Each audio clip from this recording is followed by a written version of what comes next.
ان کو بھی مطلب عقل میں بھی نہیں آ رہی ہوتی، ایک طرح سے عقل بھی اس کو نہیں سمجھ پا رہی ہوتی، تو وہ چیز کہتے ہیں غیب کو، علم غیب کو۔ تو جن یا ملائکہ یا فرشتے یا جنت اور دوزخ، یہ ہمارے لیے اس وقت غیب ہے، کیونکہ نہ تو دیکھیں ہم انہیں دیکھ سکتے ہیں، نہ ہی ہم انہیں جو ہے کسی بھی اپنی حص سے اس طرح سے محسوس کر سکتے ہیں، اور مطلب اس طرح سے ہم ان کو نہیں جان پاتے۔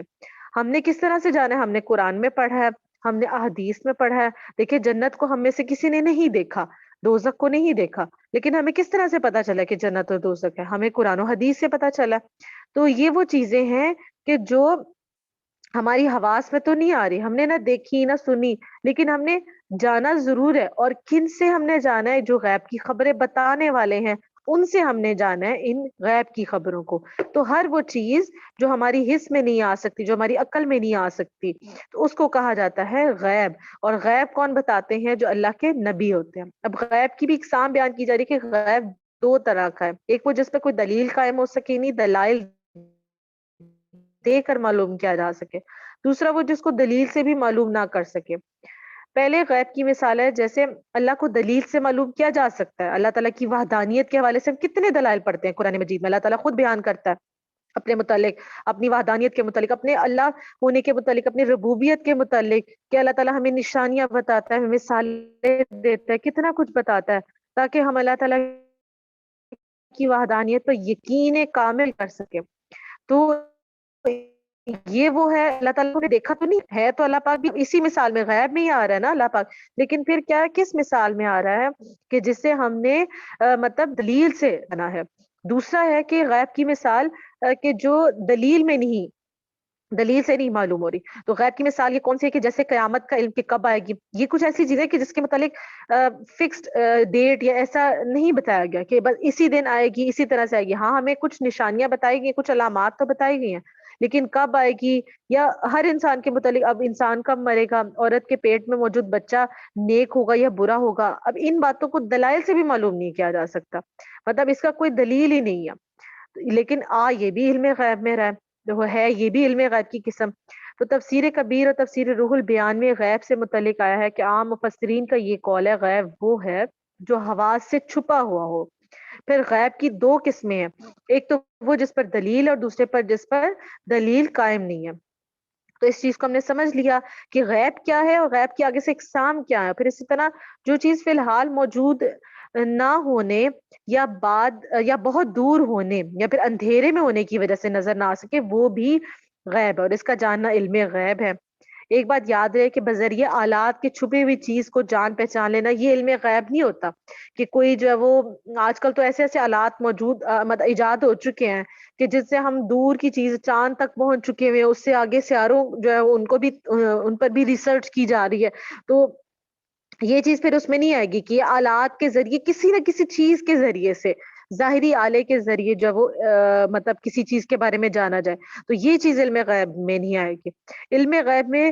ان شارٹ وہی چیز آتی ہے جو اللہ تعالیٰ اپنے انبیاء کے ذریعے ہم انسانوں تک پہنچاتا ہے۔ مطلب آسان سا مطلب اس کا یہی ہے کہ علم غیب ہر وہ چیز جو ہمیں انبیاء نے بتا دی اور ہمیں خود نہیں اس کے بارے میں معلوم ہے، آیا وہ دلیل کے ذریعے بھی بتایا، کچھ چیزیں ایسی ہیں جو انہوں نے دلائل کے ذریعے ہمیں انبیاء کرام کے ذریعے پتہ چلی، جیسے ہم حضور کی امتی ہیں تو ہمیں حضور صلی اللہ علیہ وسلم کے ذریعے آپ کے وسیلے سے اللہ تعالیٰ کے بارے میں پتہ چلا، ربوبیت، اللہ کی ربوبیت کے بارے میں پتہ چلا۔ اگر حضور ہمیں نہ بتاتے تو ہمیں اللہ کے بارے میں بھی نہ پتہ چلتا، ہمیں جنت کیا ہے ہمیں نہ پتا ہوتا، دوزخ کیا ہے ہمیں کسی چیز کے بارے میں معلوم نہ ہوتا اگر ہمیں حضور نہ بتاتے، کیونکہ اللہ کے نبی وہی ہوتے ہیں کہ جو غیب کی خبریں بتاتے ہیں۔ پھر فرمایا اللہ جو ہے وہ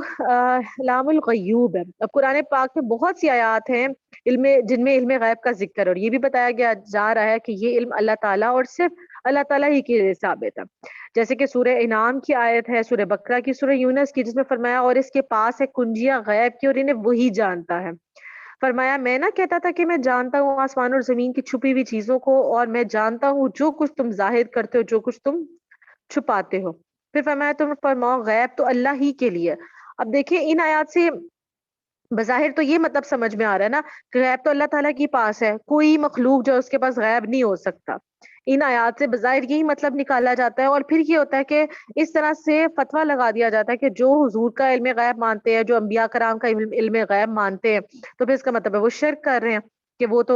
اللہ تعالیٰ کہہ رہے تھے کہ غیب جو ہے وہ تو اللہ کے لیے ہی ہے، اور آپ کہہ رہے ہیں کہ نبی کو بھی علم غیب ہے، تو پھر یہ تو شرک ہو گیا۔ تو اس کا مطلب سمجھتے ہیں کہ یہ شرک نہیں ہے۔ کیسے؟ اس کا مطلب سمجھتے ہیں کہ ان آیت مبارکہ سے معلوم ہے کہ غیب تو اللہ کے لیے ہے، اور کوئی بھی مخلوق، خواہ وہ انسان ہو یا جنات یا فرشتے، از خود نہیں جانتے اور نہ ہی خود سے پہچان سکتے ہیں۔ از خود یعنی خود سے، اپنی، یہ لفظ جو ہے نا یہ بہت اہم ہے کہ اپنی طرف سے، اپنی یعنی کہ جیسے کہتے ہیں اپنی وش سے، اپنی مرضی سے کوئی بھی انسان ہو، جن ہو، فرشتہ ہو، کوئی بھی مخلوق وہ علم غیب نہیں جان سکتا، اور اللہ ہی کے پاس کنجیاں ہیں غیب کے خزانوں کی۔ اور اگر تھوڑا سا اور بھی غور کرے تو معلوم ہوتا ہے کہ اللہ تعالیٰ نے کہیں یہ نہ فرمایا کہ یہ علم غیب ہم کسی کو عطا نہیں فرماتے یا ہم اپنے خزانے کسی کو نہیں دیتے۔ اب دیکھیں، اب خزانے ہیں تو اللہ تعالیٰ نے خزانے، اور پھر فرمایا کہ اس کی چابی بھی ہے، اس کی کنجی کہتے ہیں چابی کو۔ تو اللہ تعالیٰ نے ایک غور، اگر اس آیت پہ ہم تھوڑا سا غور بھی کریں تو دیکھیں کیا معلوم ہو رہا ہے کہ غیب ہے، پھر غیب کے خزانے، اور پھر اللہ تعالیٰ نے اس پر فرمایا کہ میں نے اس پر کنجیاں ہیں، اور وہ کنجیاں کس کے پاس ہے؟ اللہ کے پاس ہیں، تو کسی اور کے پاس تو وہ کنجیاں نہیں ہو سکتی نا۔ تو اللہ تعالیٰ پھر اللہ کے خزانے ہیں، تو اللہ تعالیٰ نے جب وہ کنجی لگائی ہے تو اس کا مطلب ہے کہ وہ خاص نعمت ہے نا، کہ وہ ہر کسی کو نہیں ملنی، وہ ایسی نعمت ہے جو اللہ تعالیٰ کی عطا سے خاص لوگوں کو ہی اللہ تعالیٰ نے عطا فرمانی ہے، چاہے وہ اللہ تعالیٰ کے نبی ہیں، انبیاء ہیں، یا پھر اولیاء کرام ہیں یا نیک صالحین ہیں۔ تو اللہ تعالیٰ پھر اپنی عطا سے پھر ان لوگوں کو عطا فرماتا ہے، اور خزانے کو اسی لیے چابیاں ہیں کہ خاص، ہم دیکھیں نا، ہم کسی عام چیز کو جو ہے وہ کوئی قیمتی چیز نہیں ہے ہماری، تو ہم تو اس کو کبھی بھی لاک میں نہیں رکھتے، ہم ہمیشہ قیمتی چیز کو ہی جو ہے وہ سنبھال کے، اسے لاک کر کے، اس کی چابیوں کو سنبھال کے، ہر چیز کو اس کی سنبھال کے رکھتے ہیں جو ہمارے لیے قیمتی ہوتی ہے۔ تو علم غیب جو ہے وہ بہت قیمتی چیز ہے اللہ تعالیٰ کی۔ تو اللہ تعالیٰ پھر یہ ہر کسی کو عطا نہیں فرماتا، خاص لوگوں کو اللہ تعالیٰ خود چنتا ہے اور پھر ان کو عطا فرماتا ہے، اور اللہ تعالیٰ کی عطا کے بغیر تو کوئی بھی خود سے اپنی مرضی سے علم غیب جان ہی نہیں سکتا۔ یہاں پہ عقیدہ جو وہ درست کرنا ضروری ہے کہ ہمارا عقیدہ تو یہ ہے کہ اللہ تعالیٰ جو ہے وہ جو علم غیب ہے وہ کوئی بھی مخلوق ہو، انسان ہو، کوئی بھی ہو، وہ اللہ تعالیٰ کی مرضی کے بغیر، خود سے، اپنی کوشش سے، اپنی محنت سے، یا کسی بھی چیز سے وہ نہیں جان سکتا جب تک اللہ تعالیٰ نہ عطا فرما دے۔ اور پھر دوسری بات ہے کہ اللہ تعالیٰ نے کہیں یہ نہیں فرمایا، دیکھیں اللہ تعالیٰ نے یہ کہا میرے پاس غیب کی خزانے ہیں، غیب تو اللہ کے لیے ہے، سب جو علم ہے وہ اللہ تعالیٰ کے پاس ہی ہے، لیکن اللہ تعالیٰ نے یہ نہیں کہا کہ میں کسی کو نہیں دیتا۔ اگر یہ کہا ہوتا اللہ تعالیٰ نے کہ میں کسی کو ایسا علم غیب نہیں دیتا، تو پھر یہاں پہ ہمیں ہو جا رہا تھا کہ اچھا یعنی اللہ تعالیٰ نہیں کسی کو علم غیب دیتا، اور علم غیب جو ہے وہ صرف اللہ تعالیٰ کے لیے ہے۔ لیکن اللہ تعالیٰ نے یہاں پہ یہ نہیں فرمایا کہ ہم کسی کو عطا نہیں فرماتے، ہم اپنے خزانے کسی کو نہیں دیتے۔ تو اللہ تعالیٰ کا سارا علم غیب جو ہے وہ ذاتی ہے، اور اللہ کو یہ علم، یہ کنجیاں کسی نے نہیں دی۔ یہ ہمارا عقیدہ ہے کہ اللہ تعالیٰ کسی سے لینے والا نہیں ہے، اللہ تعالیٰ نے آگے دیا ہے، وہ مالک کل ہے، اور کونوں مکان اور لامکان کی ہر شے پر، ہر چیز پر قادر مطلق ہے۔ اللہ تعالیٰ کی ذات پاک کو کوئی بھی عطا نہیں کر سکتا، لہٰذا اللہ تو عطا کر سکتا ہے اپنا فضل، اپنی رحمت، اپنا علم، غرض یہ کہ کائنات کی ہر چیز وہ جس کو چاہے جیسے چاہے عطا فرما دے،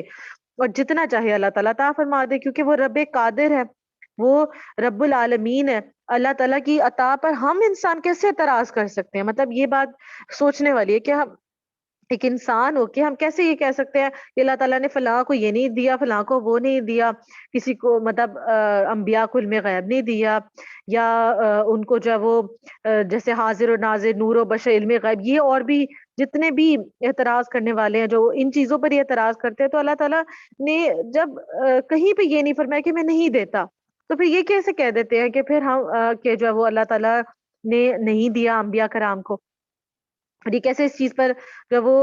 اس عقیدے رکھنے والوں پر جو وہ شرک کا فتویٰ لگا دیتے ہیں؟ تو یہ ان چیزوں سے جو ہے وہ بچنا چاہیے، اپنے عقائد درست کرنے چاہیے۔ علم غیب جو ہے وہ ہمیں قرآن پاک کی مختلف آیات کی روشنی میں معلوم ہوتا ہے کہ علم غیب جو اللہ تعالیٰ دیتا ہے، عطا فرماتا ہے اپنے بندوں کو۔ یہ جو پچھلی آیات پڑھی اس میں ہم نے پڑھا کہ اللہ تعالیٰ کے پاس علم غیب کے خزانے ہیں۔ اب پھر اللہ تعالیٰ اپنے خزانے کیسے بانٹتا ہے، کیسے عطا کرتا ہے اپنے بندوں کو، اس کا ذکر پڑھتے ہیں کہ غیب کا جاننے والا وہی ہے، وہی ہے، سو وہ اپنے غیب پر کسی کو مطلع نہیں فرماتا، ہاں مگر اپنے کسی برگزیدہ رسول کو۔ سورہ جن کی آیت ہے، آیت نمبر 27 اور 26 اور 27، جس میں فرمایا گیا کہ اللہ تعالیٰ کے پاس غیب ہے، غیب کا جاننے والا وہی ہے، اور وہ کسی کو مطلع نہیں کرتا، مطلب کسی عام انسان کو، کسی اور کو نہیں اطلاع دیتا اپنے غیب کی، لیکن وہ کس کو اطلاع دیتا ہے؟ جو اس کے برگزیدہ رسول ہوتے ہیں۔ تو اس میں تو صاف ظاہر ہو گیا کہ اللہ تعالیٰ فرما رہا ہے کہ اللہ تعالیٰ عطا فرماتا ہے نا اپنے غیب، اپنا علم غیب جو ہے وہ اپنے برگزیدہ رسولوں کو۔ پھر سورہ آل عمران کی آیت نمبر 179 میں فرمایا، اور اللہ کی شان یہ نہیں کہ اے عام لوگوں تمہیں غیب کا علم دے، ہاں اللہ چن لیتا ہے جسے چاہے اپنے رسولوں میں سے۔ اب دیکھیں کہ ان آیت مبارکہ میں واضح کر دیا اللہ تعالیٰ نے کہ اپنا علم اپنے محبوب بندوں کو اللہ تعالیٰ عطا بھی فرماتا ہے، اور یہ صرف کہنے کی حد تک نہیں ہے، بلکہ اللہ رب العزت نے یہ علم غیب اپنے محبوب بندوں کو عطا بھی کیا ہے، قرآن پاک میں ہی اس کا ذکر ہے۔ جیسے سورہ بقرہ کی آیت نمبر 31، جس میں ہم نے پڑھا تھا کہ اللہ تعالیٰ نے حضرت آدم علیہ السلام کو تمام اشیاء کے نام سکھائے، یہ وہ علم غیب تھا جو اللہ تعالیٰ نے حضرت آدم علیہ السلام کو عطا فرمایا تھا۔ تو اگر اس چیز پر اعتراض کریں گے کہ اللہ نہیں دیتا کسی کو، تو پھر یہ تو قرآن پر اعتراض ہو گیا، اللہ تعالیٰ کی بات پر اعتراض ہو گیا، اور پھر یہاں پہ جو وہ بات غلط ہو جائے گی۔ تو اللہ تعالیٰ عطا فرماتا ہے جس کو چاہے چن لے، اللہ تعالیٰ خود کہتا ہے یہ اللہ تعالیٰ کی مرضی پہ کہ وہ جس کو چاہے چن لے۔ تو اس واقعے کا جو ذکر حضرت آدم علیہ السلام کے حوالے سے یہ تفصیل کے ساتھ سورہ آل عمران میں موجود ہے کہ حضرت آدم علیہ السلام کو پچھلی اور آگے آنے والی ہر چیز اور مخلوق کے نام بتا دیے گئے تھے، اور پھر ان مخلوقات اور ان اشیاء کی خصوصیات بھی بتا دی گئی، جیسے فلاں جانور کا نام گھوڑا ہے، فلاں کا نام اونٹ ہے، فلاں چیز کا کیا نام ہے۔ حضرت ابن عباس سے روایت کرتے ہیں کہ ان کو ہر چیز کے نام سکھا دیے گئے تھے، یہاں تک کہ جو مطلب برتن بھی ہوتے ہیں نا ان کے بھی نام بتا دی گئی کہ اس کو پیالی کہا جائے گا، اس کو اگر چمچ ہے، یہ کانٹا، یہ کیا، یہ ہر چیز اس کو یہ کہا جائے گا، پھر ان کو مختلف زبانیں سکھا دے گی۔ اب دیکھیں حضرت آدم علیہ السلام کی اولاد سے آگے ساری مطلب ساری آگے نسلیں چلنی تھی، تو ہمیں جو آج علم ہے نا تو اسی وجہ سے کہ ہمیں چیزوں کے جیسے نام آتے ہیں، یہ فلاں چیز، یہ فلاں یہ ہے، تو وہ کس وجہ سے کہ حضرت آدم علیہ السلام کو اللہ تعالیٰ نے وہ علم ہر چیز کا، قیامت تک آنے والی، پیدا ہونے والی جتنی بھی چیزیں ہیں نا، بننے والی ہر چیز کا علم حضرت آدم علیہ السلام کو اللہ تعالیٰ نے عطا فرما دیا، تو وہ علم غیب ہی تھا۔ تو اگر اعتراض کرنا ہے تو پھر وہاں پہ بھی اعتراض بنتا ہے۔ تو پھر آدم علیہ السلام کو جب وہ 7 لاکھ زبانیں سکھا دی گئی تھی، آپ کو تمام اوزاروں کے نام جو کہ ابھی بنے بھی نہیں ہیں ان کے بھی نام جو ہے وہ سکھا دیے گئے تھے۔ تو ان باتوں سے یہ جو ساری روایات ہم نے پڑھی اس سے معلوم ہوتا ہے کہ جیسے حضرت آدم علیہ السلام کو سارے علوم دیے گئے، حضرت آدم علیہ السلام کے علوم کا کمال درجہ تھا، لیکن اب جو اگر پڑھے کہ پیارے آقا حضرت محمد مصطفیٰ صلی اللہ علیہ وسلم کی علم غیب کی شان، تو دیکھیں کہ حضرت آدم علیہ السلام کا علم ہمارے آقا و مولا کے علم کے سامنے ایسا ہے جیسے 7 سمندروں اور ان کے سامنے ایک قطرہ۔ شیخ محی الدین ابن عربی فتوحات مکیہ میں فرماتے ہیں کہ حضور کے پہلے خلیفہ اور نائب حضرت آدم علیہ السلام ہے۔ جیسے ہم نے پڑھا ابھی جب ہم نورانیت کا ٹاپک پڑھ رہے تھے تو اس میں ہم نے جانا کہ حضور صلی اللہ علیہ وسلم کا علم کا جو نور ہے وہ سب سے پہلے موجود تھا، تو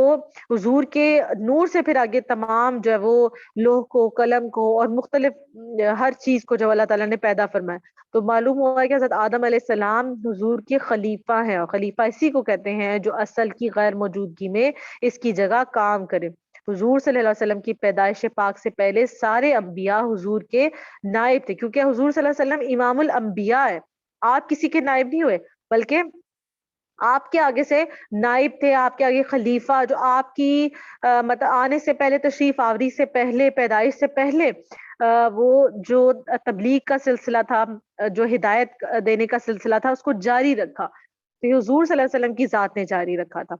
پھر شفا شریف جو سیرت پاک کی کتاب ہے، اس میں قاضی ایاز کہتے ہیں، فرماتے ہیں کہ حضور صلی